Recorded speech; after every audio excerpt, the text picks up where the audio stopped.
नमस्कार दोस्तों, स्वागत है आप सभी लोगों का एक बार फिर से एक नई वीडियो में। और आज की इस वीडियो में हम लोग देखने वाले हैं क्लास 8 का साइंस का न्यू मॉडल क्वेश्चन पेपर का सॉल्यूशन। तो वीडियो को शुरू से लेकर अंत तक देखना और अपने दोस्तों के बीच शेयर कर देना है। यह बोर्ड परीक्षा 2025 के लिए काफ़ी ज़्यादा इंपॉर्टेंट होने वाला है वीडियो। तो वीडियो को शुरू से लेकर अंत तक बिना स्किप किए हुए आप लोगों को देखना है। ठीक है, चलिए फटाफट से वीडियो को शुरू कर लेते हैं। यहाँ पर देखिएगा क्या क्वेश्चन है। और जैसा कि आप लोग यहाँ पर देख सकते हैं, यहाँ पर आप लोगों को 50 क्वेश्चन इस वीडियो में देखने को मिलेगा। और ये जो मॉडल क्वेश्चन पेपर है इसमें भी आप लोगों को 50 क्वेश्चन है और 1 घंटा का समय आप लोग को इसमें देखने को मिल रहा है। ठीक है, ये क्लास 8 के लिए और इस सब्जेक्ट क्या है, साइंस है। ठीक है, आगे बढ़ते हैं। यहाँ पर क्या इसका सही आंसर होगा, क्या क्वेश्चन है, ठीक है, सब कुछ देखेंगे। यहाँ पर देखिए पहला क्वेश्चन है। पहला क्वेश्चन क्या है, सूक्ष्म जीव का निवास स्थान कहाँ है। सूक्ष्म जीव कहाँ पाए जाते हैं, सूक्ष्म जीव का निवास स्थान कहाँ है, इस तरह से आप लोगों को क्वेश्चन बनता है। ठीक है, अब इसका सही जवाब क्या हो जाएगा, वायु में, पानी में, जीवित वस्तुओं पर या उपयुक्त सभी। तो सभी जगहों पर सूक्ष्म जीव का निवास स्थान या सभी जगहों पर पाए जाते हैं। तो ऑप्शन डी आपका यहाँ पर बिल्कुल सही जवाब हो जाएगा, उपयुक्त सभी। ठीक है, आगे बढ़ते हैं, अगला क्वेश्चन देखिएगा। यहाँ पर 2 नंबर क्वेश्चन, निम्नलिखित में से कौन सा रोग मच्छर से फैलता है। मच्छर से के काटने से कौन सा रोग फैलता है, या मच्छर से कौन सा रोग फैलता है, तो मलेरिया। आप लोग याद रखिएगा, ऑप्शन डी आपका यहाँ पर बिल्कुल सही जवाब हो जाएगा, मलेरिया। आगे बढ़ते हैं, अगला क्वेश्चन देखिएगा। 3 नंबर क्वेश्चन है, बायोडीजल के निर्माण में कौन सूक्ष्म जीव सहायक है। बायोडीजल के निर्माण में कौन सा सूक्ष्म जीव का उपयोग किया जाता है, कौन सा सूक्ष्म जीव सहायक होते हैं, कौन सा सूक्ष्म जीव मददगार होते हैं। तो इसका सही जवाब क्या हो जाएगा, शैवाल। ऑप्शन सी आपका यहाँ पर सही जवाब हो जाएगा। ठीक है, आगे बढ़ते हैं, अगला क्वेश्चन देखिएगा। यहाँ पर 4 नंबर क्वेश्चन है, निम्न में से सबसे बड़ी कोशिका कौन है। निम्न में से सबसे बड़ी कोशिका किसमें पाया जाता है, तो शुतुरमुर्ग का अंडा में। ऑप्शन बी, या शुतुरमुर्ग का अंडा सबसे बड़ी कोशिका है। ठीक है, आगे बढ़ते हैं, अगला क्वेश्चन देखिएगा। यहाँ पर आप लोगों का 5 नंबर क्वेश्चन है, कोशिका के किस भाग में गुणसूत्र उपस्थित होता है। कोशिका के किस भाग में गुणसूत्र उपस्थित होता है, तो केंद्रक में। याद रखिएगा, ऑप्शन ए आपका यहाँ पर सही जवाब हो जाएगा। आगे बढ़ते हैं, अगला क्वेश्चन देखिएगा।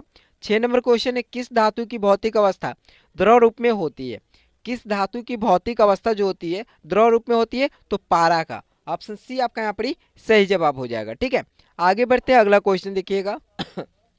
यहाँ पर 7 नंबर क्वेश्चन है, एक्सरे करने हेतु किस धातु का उपयोग किया जाता है। तो एक्सरे करने के लिए लेड धातु का उपयोग किया जाता है, लेड का। ठीक है, ऑप्शन डी आपका यहाँ पर सही जवाब हो जाएगा।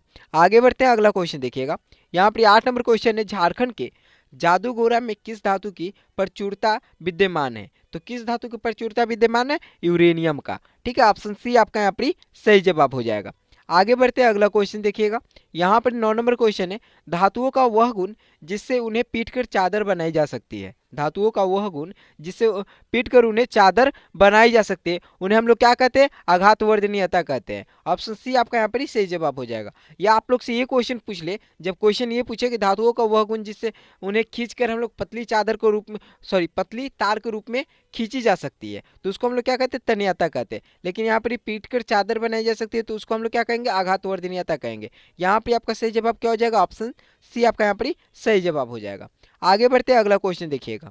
यहाँ पर 10 नंबर क्वेश्चन है, इनमें से ऊष्मा की सबसे कम चालक धातु कौन सी है। इनमें से ऊष्मा की सबसे कम चालक धातु कौन सी है, तो पारा। ऑप्शन बी आपका यहाँ पर सही जवाब हो जाएगा। आगे बढ़ते हैं, अगला क्वेश्चन देखिएगा। यहाँ पर 11 नंबर क्वेश्चन है, निम्नलिखित में से कौन सा घोल विद्युत का कुचालक है। निम्नलिखित में से कौन सा घोल विद्युत का कुचालक है, तो आसुत जल। ठीक है, ऑप्शन डी आपका यहाँ पर सही जवाब हो जाएगा। आगे बढ़ते हैं, अगला क्वेश्चन देखिएगा। यहाँ पर आप लोगों का 12 नंबर क्वेश्चन है, किसी धातु पर इच्छित धातु की परत को निक्षेपित करने की प्रक्रिया को क्या कहते हैं। किसी धातु पर इच्छित धातु की परत निक्षेपित करने की प्रक्रिया को हम लोग क्या कहते हैं, तो विद्युत लेपन कहते हैं। ऑप्शन ए आपका यहाँ पर सही जवाब हो जाएगा। ठीक है, आगे बढ़ते हैं, अगला क्वेश्चन देखिएगा। यहाँ पर 13 नंबर क्वेश्चन है, निम्नलिखित में से किन में आंतरिक जनन होता है। निम्नलिखित में से किन में आंतरिक जनन होता है, तो मुर्गी में। ठीक है, ऑप्शन डी आपका यहाँ पर सही जवाब हो जाएगा। आगे बढ़ते हैं, 14 नंबर क्वेश्चन देखिएगा। हाइड्रा में जनन की विधि है, हाइड्रा में जनन की विधि क्या होता है, मुकुलन होता है। ठीक है, ऑप्शन बी आपका यहाँ पर सही जवाब हो जाएगा। आगे बढ़ते हैं, अगला क्वेश्चन देखिएगा। यहाँ पर ही 15 नंबर क्वेश्चन है, पृथ्वी की सतह से ऊंचाई के बढ़ने के साथ साथ वायुमंडलीय दबाव क्या होता है, घटता है। पृथ्वी की सतह से ऊंचाई के बढ़ने के साथ साथ वायुमंडलीय दबाव जो होता है वो क्या होता है, घटते जाता है। ठीक है, ऑप्शन कौन सा सही हो जाएगा, ऑप्शन ए आपका यहाँ पर सही जवाब हो जाएगा। आगे बढ़ते हैं, अगला क्वेश्चन देखिएगा। 16 नंबर क्वेश्चन है, दाब का मात्रक क्या है? तो दाब का मात्रक क्या है? पास्कल, न्यूटन प्रति वर्ग मीटर, दोनों दाब का मात्रक है। तो यहाँ पर कौन सा ऑप्शन सही हो जाएगा? यहाँ पर आपका ऑप्शन सी नंबर सही जवाब हो जाएगा, दोनों। ठीक है, आगे बढ़ते हैं, अगला क्वेश्चन देखिएगा। यहाँ पर 17 नंबर क्वेश्चन, निम्नांकित बलों में से कौन सा संपर्कित बल है? निम्नांकित बलों में से कौन सा बल संपर्कित है? तो यहाँ पर कौन सा बल हो जाएगा? घर्षण बल। ऑप्शन डी आपका यहाँ पर सही जवाब हो जाएगा। ठीक है, आगे बढ़ते हैं, अगला क्वेश्चन देखिएगा। 18 नंबर क्वेश्चन है, निम्नलिखित में से कौन सा पदार्थ अदहनशील है? अदहनशील मतलब जो जल नहीं सकता है। तो कौन सा? ऑप्शन डी सही जवाब हो जाएगा, पत्थर। ठीक है, आगे बढ़ते हैं, अगला क्वेश्चन देखिएगा। यहाँ पर 19 नंबर क्वेश्चन है, किसी पदार्थ के दहन का पोषक पदार्थ किसी पदार्थ के दहन का पोषक पदार्थ क्या है? किसी पदार्थ का दहन का पोषक पदार्थ क्या है? ऑक्सीजन। ऑक्सीजन के बिना दहन हो ही नहीं सकता है। ठीक है, कोई पदार्थ जल ही नहीं सकता है। ठीक है, तो ऑप्शन सी आपका यहाँ पर बिल्कुल सही जवाब हो जाएगा। आगे बढ़ते हैं, अगला क्वेश्चन देखिएगा। यहाँ पर 20 नंबर क्वेश्चन है, किसी ज्वाला का सबसे अधिक गर्म भाग कौन सा है? किसी ज्वाला का सबसे अधिक गर्म भाग कौन सा है? तो ये सबसे अधिक जो गर्म भाग होता है वो कौन सा होता है? सबसे बाहरी भाग। ठीक है, ऑप्शन ए आपका यहाँ पर सही जवाब हो जाएगा। आगे बढ़ते हैं, अगला क्वेश्चन देखिएगा। 21 नंबर क्वेश्चन, निम्नलिखित में से कौन दो गुणसूत्र मिलकर नर शिशु के रूप में विकसित होता है? तो इसका सही जवाब क्या हो जाएगा? एक्स और वाई। ऑप्शन बी आपका यहाँ पर सही जवाब हो जाएगा। और ये सब क्वेश्चन आप लोग को मॉडल क्वेश्चन पेपर जो अभी आप लोग को करवा रहे थे उसमें भी आप लोग को बताए थे। 22 नंबर क्वेश्चन है, विश्व एड्स दिवस कब मनाया जाता है? तो विश्व एड्स दिवस जो होता है ये कब मनाया जाता है? ये आपका 1 दिसंबर को मनाया जाता है। 1 दिसंबर को मनाया जाता है। ऑप्शन सी आपका यहाँ पर सही जवाब हो जाएगा। आगे बढ़ते हैं, 23 नंबर क्वेश्चन देखिएगा। 23 नंबर क्वेश्चन है, स्त्रियों में होने वाले मासिक स्राव की सामान्य अवधि क्या है? तो स्त्रियों में होने वाले मासिक स्राव की सामान्य अवधि क्या हो जाता है? ये आपका 28 दिन का होता है। ठीक है, ऑप्शन डी आपका यहाँ पर सही जवाब हो जाएगा। आगे बढ़ते हैं, अगला क्वेश्चन देखिएगा। 24 नंबर क्वेश्चन, समतल दर्पण से बना प्रतिबिंब होता है। समतल दर्पण से जो प्रतिबिंब बनता है वो कैसा होता है? समतल दर्पण से जो प्रतिबिंब बनता है वो कैसा होता है? आभासी होता है। ऑप्शन ए आपका यहाँ पर सही जवाब हो जाएगा। आगे बढ़ते हैं, अगला क्वेश्चन देखिएगा। वह यंत्र जो दृष्टि रेखा पर नहीं रहने वाले वस्तुओं को भी दिखा सकता है, क्या कहलाता है? वह यंत्र जो दृष्टि रेखा पर नहीं रहने वाले वस्तुओं को भी दिखा सकता है वो क्या कहता है? पेरिस्कोप। ठीक है, पेरिस्कोप दिखाता है। ऑप्शन ए आपका यहाँ पर सही जवाब हो जाएगा। आगे बढ़ते अगला क्वेश्चन देखिएगा। यहाँ पर 26 नंबर क्वेश्चन है, आंख में प्रवेश करने वाली प्रकाश किरणों को कौन नियंत्रित करता है? आंख में प्रवेश करने वाली प्रकाश किरणों को कौन नियंत्रित करता है? तो पुतली नियंत्रित करता है। ऑप्शन ए आपका यहाँ पर सही जवाब हो जाएगा। आगे बढ़ते अगला क्वेश्चन देखिएगा। यहाँ पर 27 नंबर क्वेश्चन है, वर्षा ऋतु में बोई जाने वाली 1 अक्टूबर से दिसंबर सॉरी वर्षा ऋतु में बोई जाने वाली एवं अक्टूबर से दिसंबर तक फसल की कटाई वाली फसलें कहलाती है। अक्टूबर से दिसंबर तक जिस फसल की कटाई होती है या वर्षा ऋतु में जो फसलें बोई जाती है वो कौन सी फसल कहलाती है? वो कौन सी फसल कहलाती है? वो खड़ी फसल कहलाती है। ऑप्शन बी आपका यहाँ पर सही जवाब हो जाएगा।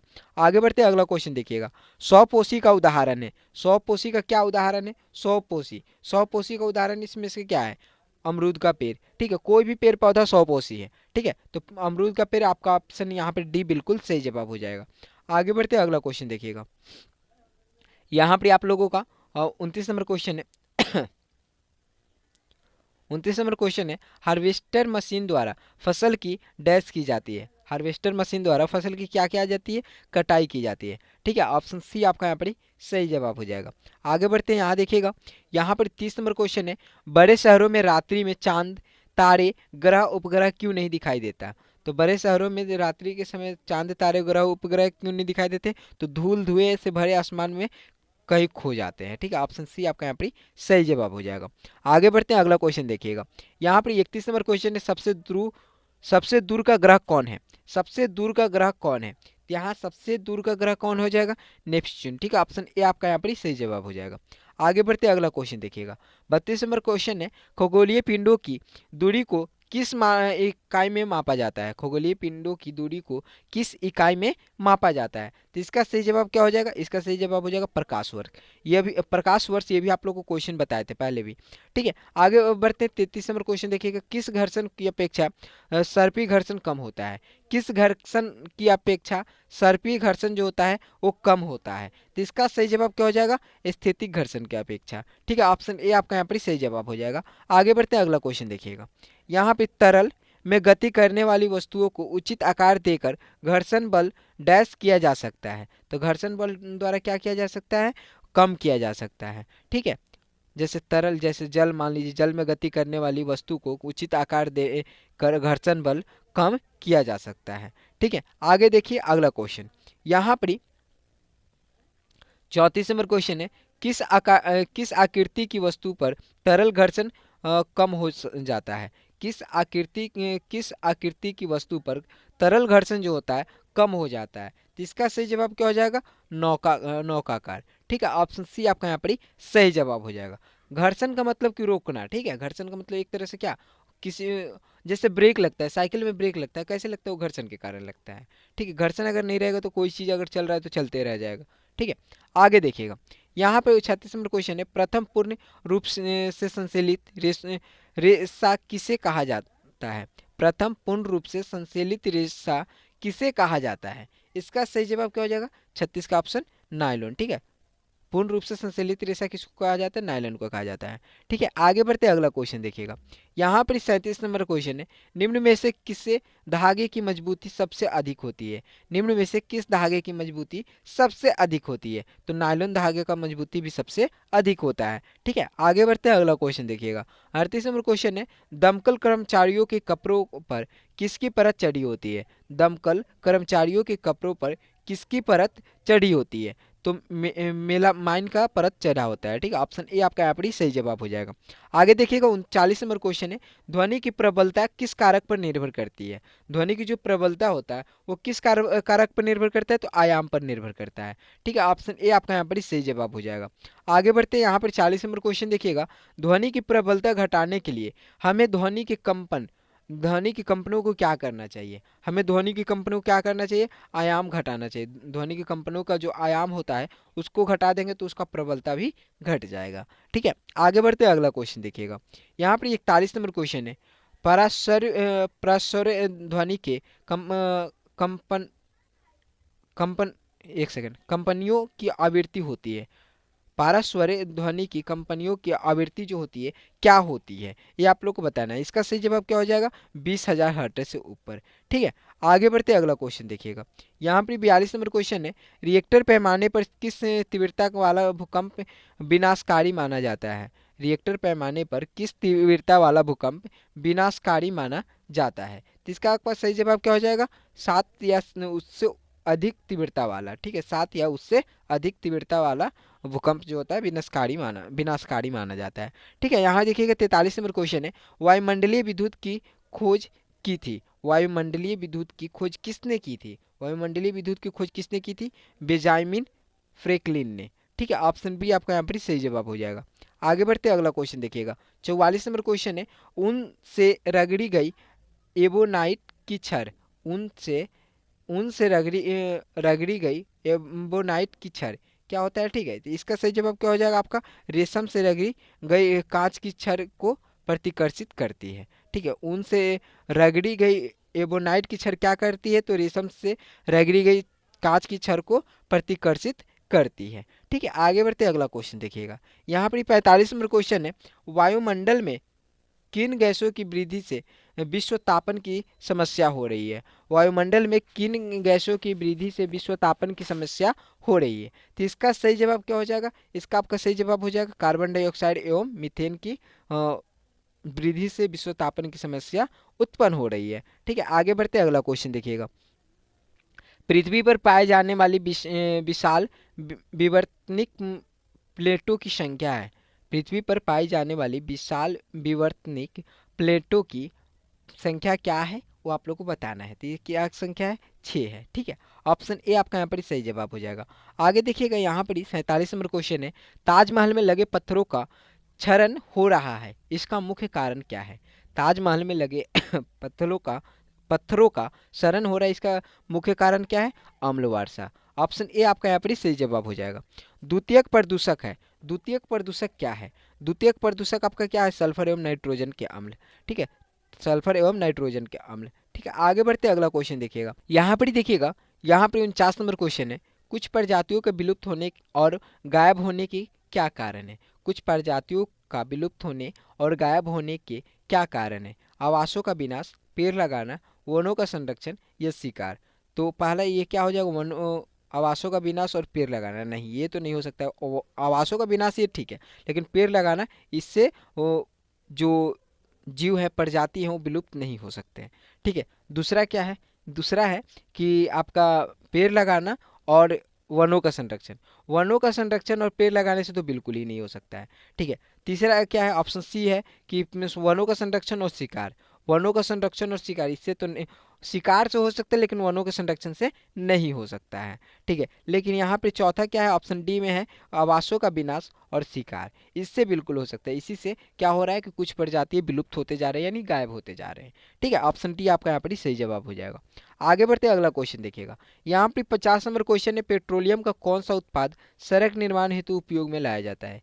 पेट्रोलियम का कौन सा उत्पाद सड़क निर्माण हेतु उपयोग में लाया जाता है, तो बिटुमिन। बिटुमिन जो है उत्पाद जो है, ये जो है इसको हम लोग सड़क निर्माण में उपयोग करते हैं। ठीक है। ऑप्शन सी आपका यहाँ पर ही सही जवाब हो जाएगा। तो दोस्तों इस वीडियो में आप लोगों को क्लास 8 का मॉडल क्वेश्चन पेपर 2025 का टोटल सॉल्यूशन दिया गया है। इसे अपने दोस्तों के बीच में शेयर कर दीजिएगा और टोटल क्वेश्चन को आप लोग याद कर लीजिएगा, क्योंकि यहाँ से बहुत सारे क्वेश्चंस आप लोग के बोर्ड परीक्षा 2025 में आने के काफ़ी ज़्यादा चांसेस रहते हैं। ठीक है। चलिए फिर मिलते हैं अगले वीडियो में, और चैनल पर न हो तो चैनल को सब्सक्राइब कर लीजिएगा, क्योंकि क्लास 8, क्लास 9 और क्लास 10 से रिलेटेड, बोर्ड परीक्षा से रिलेटेड वीडियो इस चैनल पर अपलोड होते रहेगी, अब होते रहेगी। ठीक है।